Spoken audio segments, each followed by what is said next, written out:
안녕하세요, 박재현쌤입니다. 이번 영상은 저번 영상에 이어서 한자에 관련된 두 번째 영상인데요. 이 영상을 보기 전에 제가 올린 첫 번째 영상을 먼저 보시고 오시기를 추천드립니다.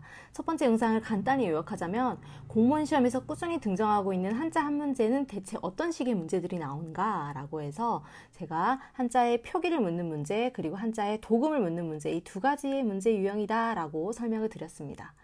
이 공무원 시험에서 한자라는 영역은 여러분 계륵 같은 존재죠. 공부량을 많이 늘려서 학습을 하기에는 크게 얻을 것은 없고, 하지만은 이 문제를 버리기에는 최근에 이 한 문제 차이로 커트라인이 결정되는 시험에서 또 버린다라는 것은 시험에 대해서 어떤 불안감을 조성하는 그런 영역이기 때문에 학습을 하기는 해야 된다. 제가 외우자라고 말씀을 드렸습니다. 그러면 지금 영상부터는 어떻게 외울 것인가에 대해서 여러분들에게 설명을 드릴 거예요. 한자는 표기 자체가 우리 한글이 만들어지는 원리랑 다르기 때문에 이 한자라는 표기를 보는 안목이 좀 필요합니다. 자, 그러면 여러분들 옆에 파일로 따라오세요. 첫 번째 화면은 한자의 원리에 대해서 제가 네 가지로 나눠서 설명을 드릴 거예요. 먼저 첫 번째는 상형 문자입니다.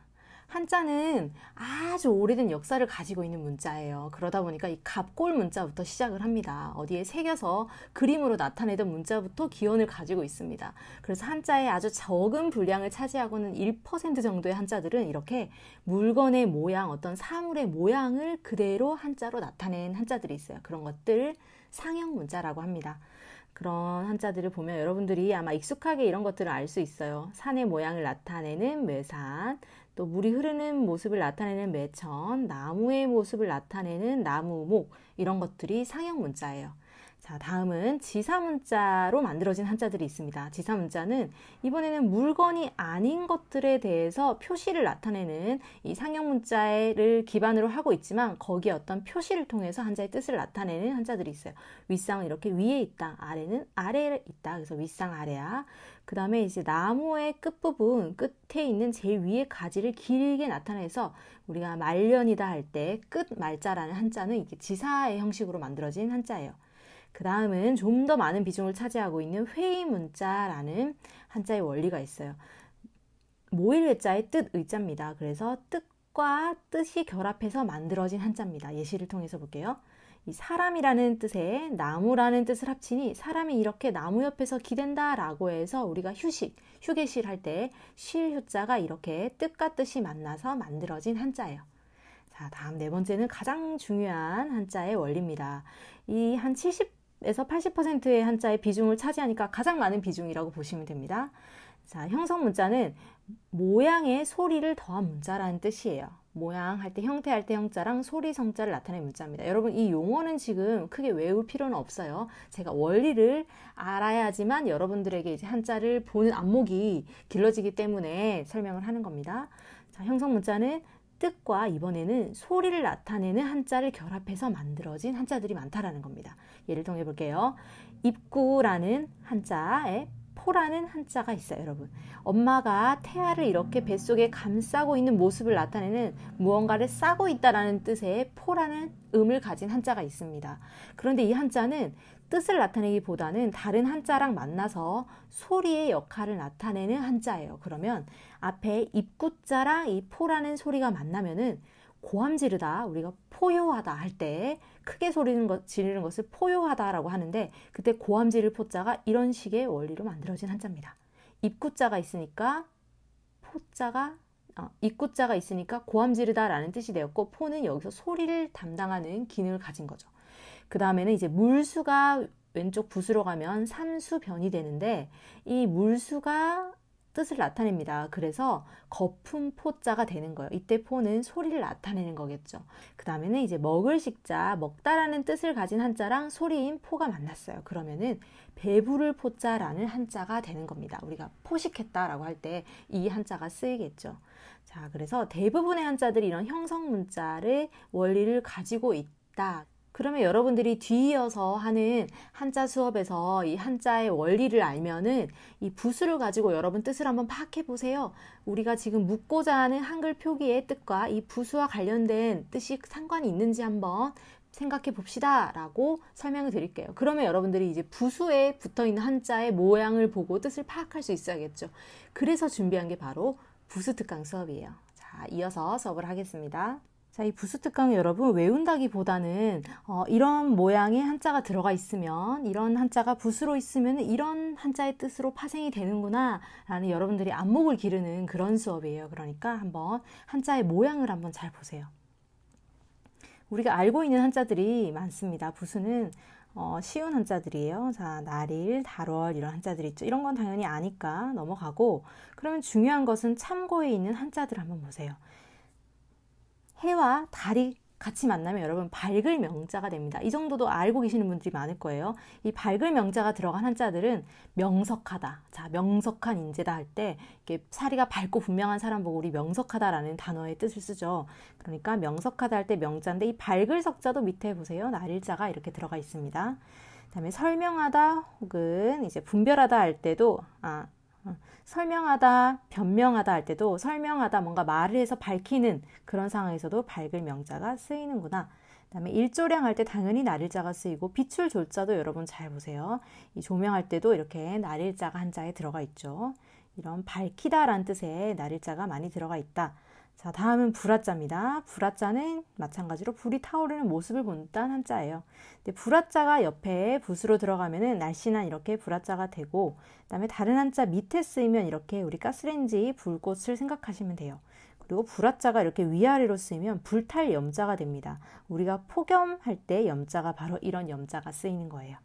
자, 단어들을 한번 보겠습니다. 우리가 이번에 시험에 났던 장렬, 그죠? 불이 막 타오르는 모습을 나타내는 장렬의 음을 도금 문제로 나왔었는데, 이때 살을 작자 불탈 이렇게 불화자가 들어가 있죠. 더울 열자도 마찬가지입니다. 아래 불화 부수가 있습니다. 다음에 화장하다 할 때도 당연히 불화자가 쓰이겠죠. 다음에 기출에 나왔던 사자성어 염량세태 할 때 불탈 염자에 서늘할 양자예요. 그래서 이런 불이 막 불타고 뜨겁고 차가운 것에 따라 세태가 변한다라는 것은 내가 지금 처해 있는 상황에 따라 세상의 인심이 변한다라는 좀 쓸쓸한 의미를 가지고 있는 사자성어입니다. 그래서 염량세태라는 사자성어 한번 기억해 두시고요. 다음에는 물수가 있습니다. 물수도 이제 뜻을 나타내는 한자로 다른 한자랑 결합을 많이 하는데, 한번 잘 보세요. 물수는 다른 한자의 붓으로 쓰일 때 이렇게 물방울이 3개 떨어지는 모습인 삼수변, 그죠? 이런 모습으로 물수의 의미, 물의 의미를 가지고 있습니다. 이 물수라는 한자랑 결합한 한자의 뜻들은 대부분 이제 물이 넘치고 새고 이런 의미들이 많아요. 그러면 누수할 때 셀루자도 보세요. 삼수변이 있죠. 셀설자도 이렇게 있습니다. 그래서 누수라는 한자의 뜻을 봤을 때 뭐 물이 새다라는 거니까 이렇게 삼수변이 있구나, 이런 정도의 안목이 있어야 된다라는 거죠. 간섭하다 할 때 건널 섭자는 여러분들이 이제 물길을 건너다, 물을 건너다 이런 뜻으로 생각하시면 되고, 이제 결제를 하다 할 때 결정할 결자가 있습니다. 선생님, 결정하다라는 게 물수랑 무슨 상관이죠? 자, 예전 사람들은 이 농업사회에서 어디에 물길을 틀지, 어디로 물꼬를 틀지 결정할 때 이게 결정하다라는 의미로 쓰인 게 바로 결정할 결자예요. 그래서 이렇게 삼수변이 있구나. 결정하다, 물길을 결정하다, 물꼬를 결정하다 할 때 삼수변이 있다, 이렇게 기억을 하시고요. 그 다음에 맑을 청자는 여러분 많이 알고 있죠. 이 청자, 이렇게 청자 발음 나는 한자랑 물이 맑다라는 거니까 삼수변이 있습니다. 그 다음에 남용하다 할 때, 권력을 남용하다 할 때도 물이 넘친다라는 뜻을 가지고 있는 넘칠 남자를 써요. 이렇게 삼수변이 있고요. 그 다음에 깨끗하다, 물이 깨끗하다, 이렇게 깨끗할 결자도 이렇게 삼수변이 있는 한자들입니다. 그 다음에 잠기다, 막히다라는 것도 물과 관련된 이렇게 삼수변의 한자로 부수를 가지고 있구나. 다음은 기출에 나왔던 환의 풍파, 벼슬 한자에 그 다음에 바다이가 있고 풍파를 겪다 할 때 풍파입니다. 그래서 벼슬살이의 어려움을 나타내는 것이 바로 환의 풍파. 그래서 바다의 자를 한번 보시라는 거예요. 바다의 자도 당연히 삼수변이 있겠죠. 파도할 때 파자도 이렇게 삼수변이 있어요. 그 다음에 백년하청, 중국의 아주 흙탕물이 가득한 이 황하강은 100년이 지나도 깨끗해지지 않는다라고 해서 백년하청이라는 사자성어는 어떤 일이 쉽게 이루어지지 않는 그런 상황을 나타낼 때 우리가 백년하청이라는 한자 사자성어를 써요. 이때도 물하자에 맑을 청자가 있다. 그 다음에 아전인수할 때 물수자, 그죠? 아전인수는 나자, 밭전자, 그래서 내 눈에만 물을 끌어다 쓰려고 하는 어떤 이기적인 사람을 나타낼 때 아전인수다, 이런 말을 씁니다. 자, 다음은 물수자랑 비슷한데 물수에 점을 하나 찍어 표시함이라고 나타나 있죠. 얼음 빙자입니다. 우리 빙수할 때 빙자겠죠. 자, 얼음 빙자는 다른 한자랑 결합할 때 이렇게 아래에 물수 점이 물방울 2개가 있거나 아니면 왼쪽 변에 이렇게 물방울 2개가 있는 모습. 이게 바로 얼음이라는 차갑다라는 뜻이에요. 그냥 물이 아니라 차갑다라는 뜻을 가진 한자에 이런 부수가 있겠죠. 그래서 겨울 동자, 그다음에 찰냉자도 이렇게 삼수변이 아니라 이렇게 물방울이 2개가 있습니다. 그래서 이번 기출에 나왔던 오한이 들다 할 때, 오한할 때 한자는 차다라는 한자겠죠. 그러니까 이렇게 물방울이 2개 있는 얼음빙의 부수를 나타내는 한자예요. 그다음에 내천자는 이제 뭐 이런 게 내천자구나 정도로 넘어가시고요. 그다음에 비유자, 비유자도 마찬가지로 물방울, 비가 뚝뚝 떨어지는 모습을 상영한 문자가 비유자입니다. 비유자는 이런 기후와 관련된 한자로 파생이 많이 됩니다. 그래서 뭐 이런 한자들이 있구나. 구름 문자, 그죠? 눈설자, 번개 치는 모습, 번개던자, 그다음에 우레레자, 무박할 때 박, 서리상자, 그다음에 안개무자 이런 것도 이제 음을 나타내는 한자예요. 이런 것들 여러분이 이제 단어랑 관련해서 한번 뜻을 볼 겁니다. 다음 페이지는 사람과 관련된 부수예요. 사람과 관련된 부수. 제일 첫 번째 나오는 게 당연히 사람 인자겠죠. 사람이는 다른 한자의 왼쪽 부수로 쓸 때 이렇게 날씬한 사람의 모습이 돼요. 그러면 아까 물에서는 뭐 넘치다, 물이 새다, 뭐 물과 관련된 한자들이 많이 파생됐다면 이 사람 인자가 부수로 있는 한자들은 이 사람의 속성, 그죠? 사람이 할 수 있는 뭐 생각이나 행동과 관련된 한자들의 뜻일 확률이 매우 높습니다. 예를 들면 사람이 2명 있으면은 어진 생각을 할 수 있다 해서 어질 인자도 이렇게 사람인 부수에 두이자가 쓰였고요. 그 다음에 검소하다, 검소하다 이런 것도 사람인 부수, 뛰어날 걸자도 사람인, 그다음에 치우치다 이런 것도 편견할 때 편자가 이렇게 사람인 부수로 있습니다. 사람의 말은 믿어야 한다 해서 믿을 신자, 그다음에 아까 시류자는 봤었죠. 그다음에 사람이 서 있는 자리가 위치다, 이제 설립자가 있으면은 자리 위자가 돼요. 위치할 때. 그다음에 주인 주자, 한자에 음을 나타내는 주자가 들어가 있는데 앞에 사람이 있으면 사람이 뭐 살다, 살주자가 되는 겁니다. 다음은 마찬가지로 사람이 무릎 꿇고 있는 모습을 본다. 몸기자가 있어요. 자기 할 때. 그때 몸기자는 뜻을 나타낼 때도 있지만 주로 소리를 담당하는 한자의 역할을 할 때가 많아요. 자, 첫 번째는 고칠 개자입니다. 많이 나오는 한자죠. 이때는 뜻이 아니라 소리가 아니라 뜻을 나타낸다고 보셔야 돼요. 사람이 이거는 몽둥이 모습을 나타내요. 몽둥이로 들고 자신의 습관을 고치다, 개선하다 할 때 고칠 개자예요. 자, 다음은 말은 기록해야겠죠. 그래서 이때는 기록할 기자가 이제 음으로 쓰였다라는 거예요. 기록할 기자. 그 다음에 달리다, 이렇게 사람이 서 있는 달리는 모습을 나타내고 기자에 음이 들어가면 이때는 기상할 때 일어날 기자가 됩니다. 다음에는 이런 술병 모습을 나타내고 옆에 기자가 쓰이면은 짝배자가 돼요. 배우자 할 때. 그래서 술잔 옆에 사람이 앉아있는 사람 배우자 할 때 짝배자다. 다음에 기출에 나왔던 야기하다. 야기하다라는 뜻도 한번 생각해 보세요. 뭔가를 불러일으키다. 그죠? 라는 거니까 일어날 기자가 쓰여야겠죠. 그래서 일어날 기자 한번 눈여겨보시길 바랍니다. 일어날 기자. 다음은 아버지가 이제 손에 매를 두고 있는 모습, 아비부자, 그 다음에 어미모자, 뭐 아들자자, 이 정도는 여러분 아니까 쉽게 넘어가 보겠습니다. 자, 다음은 노인노자를 볼게요. 노인노자는 노인이 지팡이를 잡고 있는 모양을 본뜬 글자이다. 그런데 노인노자는 밑에 한자가 바뀌면은 파생되는 한자들이 많습니다. 이렇게 자, 이렇게 아들자자가 있으면은 효도 효자가 되고요. 그 다음에 이렇게 이런 문자가 있으면 놈자자가 되고, 마치 고 기억처럼 생긴 이 한자가 있으면 생각할 고자가 됩니다. 자, 고려하다 할 때 고자겠죠. 다음은 장인공자인데 장인공자는 흙을 빚는 손의 모습, 뭔가 손으로 흙을 빚는 모습, 이렇게 그래서 모습을 나타낸다라는 겁니다. 근데 이 공자는 아까 기자랑 마찬가지로 다른 한자랑 결합했을 때 소리를 담당할 때가 많아요. 그래서 빌공자, 공중할 때 빌공자, 그 다음에 이런 아까 회초리 모양도 칠공자가 되고요. 그 다음에 두려울 공자, 이거는 밑에 마음심 부수가 있겠죠. 그 다음에 삼수변이 있으면 강강자가 돼요. 자, 다음은 신하신자입니다. 신하신자는 자, 위에 이렇게 지붕의 모습을 가지고 있으면 아까 사자성어에 있었던 한자, 벼슬한자가 되고요. 그 다음에 이제 구들견자, 어질견자, 제 이름에 있는 현자가 바로 이 어질견자입니다. 자, 다음에는 선비사자가 있어요. 선비사자도 뜻을 나타낼 때가 많습니다. 이번에는 큰 도끼의 모양을 본따 만든 글자이다. 뭐 이 정도 그냥 선비사자의 모습, 흑토자보다 위에 있는 획이 더 길면은 선비사가 되고, 자, 밑에 획이 이렇게 더 길면은 무엇이다? 흑토자가 된다. 그다음에 주검시자 뭐 넘어가 보세요. 그다음에 죽을사자 정도는 알고 있어야겠죠. 죽을사자 이렇게 시체의 옆모습을 본다. 무서운 한자입니다. 자, 다음 세 번째 한자 붓으로 볼게요. 세 번째는 우리 신체, 우리 사람의 몸과 관련된 한자의 붓으로 쓰이는 단어들을 볼게요. 처음에 몸신, 여러분들 이런 거는 좀 많이 알고 계시죠? 그 다음에 두 번째는 고기 육자가 있어요. 우리 육류할 때 고기 육자입니다. 몸에 고기 내 힘줄이 있는 모습을 본따 만든 글자이다. 근데 요거를 잘 보세요, 여러분. 이 달월자가 선생님이 왜 있나요? 자, 고기 육자는 다른 한자의 붓으로 쓸 때 이렇게 달월의 모습과 똑같이 써요. 그래서 육달월이라고 하는데 다른 한자랑 결합했을 때 이런 거는 사람의 몸을 나타내는 한자의 뜻으로 쓰일 수 있겠구나. 이 정도만 여러분들이 한번 알고 계시고요. 그 다음에 뼈골자는 밑에 이제 고기 육자가 밑에 있죠. 골격할 때 이 골자가 쓰입니다. 다음에 세 번째는 피열자인데 피열자는 먼저 그릇 명자를 한번 보세요.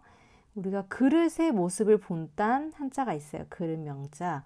근데 그릇 명자에 어떤 한 방울 피가 한 방울 떨어졌다라고 해서 피혈자라고 합니다. 자, 무리중자에 이렇게 피혈자가 있고 이렇게 사람이 3명 이렇게 있는 모습. 이게 바로 무리중자예요. 그런데 이제 맹서라고 해서 맹서하다. 맹자가 여러분 맹세하는 맹자입니다. 우리 아까 봤던 밝을 명자 있죠. 해와 달이 밝은 날 이렇게 그릇에 물을 떠놓고 맹세하다 할 때 이제 맹자가 쓰여요.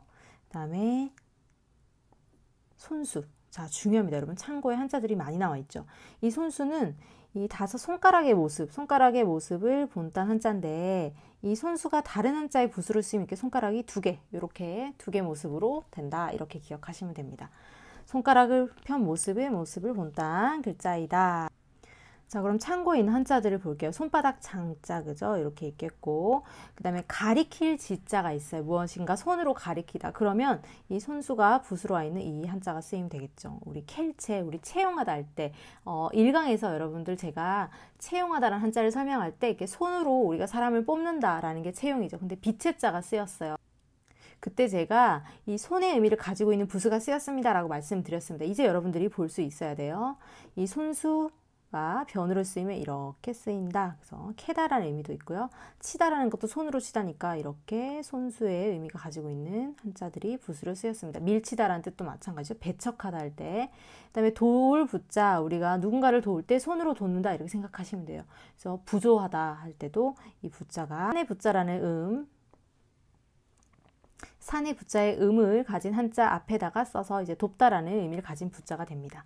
그 다음에 찾을 숫자, 우리 수사하다, 수색하다 할 때도 손으로 이렇게 찾는다라는 의미가 있어요. 그 다음에 찾다라는 탐색하다 할 때도 이제 탐자가 이렇게 손수, 부수가 있습니다. 자, 다음은 기출에 나왔던 도전이라는 어휘의 한자를 한번 볼게요.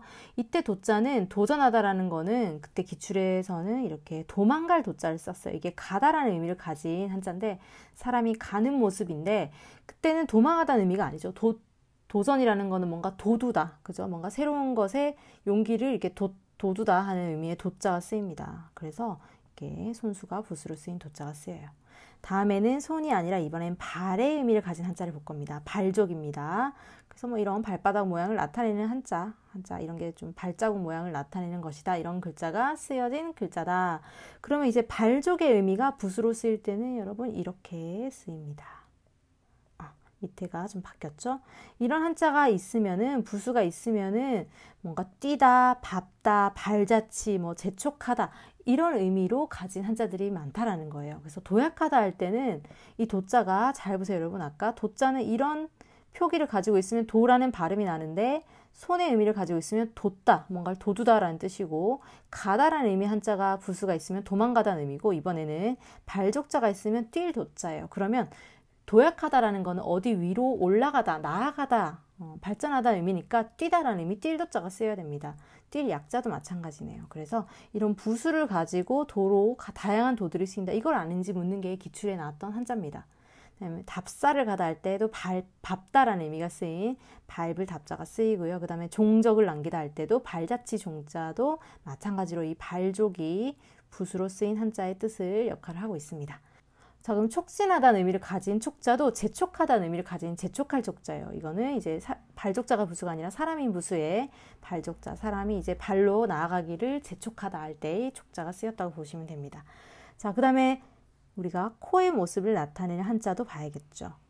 이번엔 스스로 자자는 코의 모습을 본다고. 옛날 사람들은 나 자신을 가리킬 때 이렇게 코를 가리켰기 때문에 중국인들은 스스로라는 의미를 가지게 되었다. 뭐 이 정도만 보시고요. 그래서 코빗자에 보면은 이렇게 스스로 자자가 이렇게 있는 겁니다. 코빗자, 우리 비염할 때 빗자가 바로 이 빗자입니다. 그다음에 얼굴 면자는 코에 이번에는 뺨까지 있는 모습, 얼굴 면자, 머리 숫자 이런 것들 그냥 눈으로 한번 보세요, 여러분. 자, 다음은 터럭 삼자예요. 터럭 삼자는 이렇게 털의 모습을 나타낸다. 뭐 이 정도만 여러분들 기억하고 계시면 됩니다. 다음은 눈목자는 한번 잘 보세요. 눈목자는 눈동자가 있는 모습, 아까 스스로 자자랑 헷갈리시면 안 돼요. 눈목자는 이렇게 눈의 모습을 나타내는 겁니다. 눈동자의 모습. 자, 그런데 이 눈목자가 들어가 있는 붓으로 들어가 있는 한자는 이제 보다, 살피다 이런 의미들이 좀 많습니다. 그래서 눈한자, 우리 안경하다 할 때 한자겠죠. 그 다음에 볼간자는 볼간자도 밑에 보다라는 의미가 있으니까 이렇게 눈목자가 있습니다. 살필 성자도 마찬가지예요. 이런 작은 것도 잘 살피자. 그래서 적을 소자가 있고요. 그 다음에 옛날에는 사람들이 서로 눈을 마주봤기 때문에 서로 상자가 있습니다. 눈목자가 있고 이렇게 나무를 사이에 두고 그림을 다시 그려볼게요. 이렇게 나무를 사이에 두고 상대방들이 서로 이렇게 눈을 바라보다 뭐 이런 식으로 한번 생각해 보세요. 서로 상자입니다. 다음에 이제 귀자가 있다. 자, 이런 신체와 관련된 한자에서 자주 나오는 한자가 이 문문자에서 문이라는 음을 나타내는 한자에 결합한 입구자가 있으면 묻다라는 물을 문, 그 다음에 귀자가 있으면 들을 문, 뭐 이렇게 되는 거죠. 그래서 귀자가 있으면 들을 문자입니다. 그래서 보고 듣는 것을 견문이라고 하는데 이때는 눈목자가 있는 볼견자가 있고 그 다음에는 듣다라는 뜻을 가진 들을 문자가 있더라. 이렇게 같이 파생해서 기억을 해보세요. 다음은 마지막 페이지. 이번에는 입구자를 잘 보세요, 여러분. 입구자도 파생되는 한자들이 많아요. 입을 벌리고 있는 모양을 본따 만든 글자이다. 이거 지우고.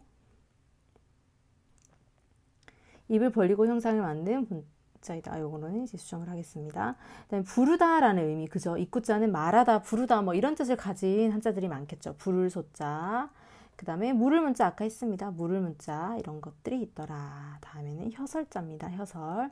혀설자는 이렇게 혀의 뭐 입구자 위에는 혀의 모습을 본다따 뭐 이 정도로만 기억하세요. 그래서 말씀원이 있으면은 말씀화가 되더라. 다음에는 뭐 이의 모습을 나타내는 한자 이치. 그 다음을 한번 잘 보세요. 우리 손톱을 나타내는 이 손에 있는 손톱을 나타내는 한자인 손톱 조자가 있습니다. 이 손톱 조자는 다른 한자의 붓으로 갈 때 이렇게 손톱이 이렇게 딱딱 떨어져 나가 있는 모습 이런 의미로 쓰인다라는 거예요. 그러면 채용하다 할 때 채자가 제가 이때 설명드릴 때 손으로 이렇게 손 그리고 손톱으로 나무를 캐다 뭐 이런 의미를 설명을 드렸을 거예요. 그때 바로 손톱 조자가 그런 의미를 가지고 있습니다. 그다음에 나물채자도 마찬가지예요. 풀초의 부수 우리 나중에 또 보겠죠. 풀초가 풀의 의미를 가진 풀초가 있고 이렇게 손톱으로 나무를 캐는 모습. 그래서 나물 우리 채소할 때 채자가 한자예요. 그래서 나물채자가 있더라. 자, 다음은 마디촌자가 있어요. 한 마디를 나타내는 거예요. 그런데 이때 촌은 또 음을 나타내서 나무가 있으면은 마디촌이 아니라 이번에는 마을촌자가 되는 겁니다. 촌락을 이루다 할 때 촌자겠죠. 자, 이렇게 첫 번째 부수특강 영상이 끝이 났습니다. 여러분들과 함께 봤더니 제가 만든 자료는 사이트에 수업 자료로 당연히 올려드릴 거고요. 여러분들이 오늘 수업에서 챙겨야 할 가장 중요한 것은 한 70~80%의 비중을 차지하는 한자를 보는 안목을 기르는 겁니다. 같은 음이 나는 한자더라도 앞에 부수가 바뀜에 따라 한자의 뜻이 달라진 한자들이 많구나. 그리고 기초적으로 알아야 되는 그러면 부수들의 학습이 필요하구나 라는 것이 가장 중요한 포인트예요. 이런 부수 특강은 제가 한 2번 정도의 영상을 통해서 마무리가 될 예정입니다.